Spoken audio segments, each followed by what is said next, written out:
Happy friendship day. আমার ছাত্রছাত্রীরা এসে গেছে এখন। শেখ মুজাহিদ, তার সাথে সাথে নাফিজ, মেহরাজ আর নূর আহমেদ। বলো হ্যাপি ফ্রেন্ডশিপ ডে।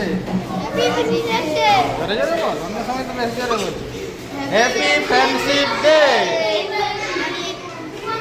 ঠিক আছে, তোমরা সবাই ভালো থাকো।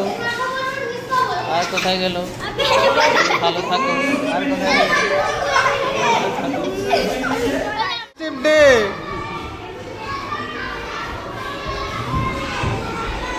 আমাদের ছাত্রছাত্রীরা আমাদের বন্ধু।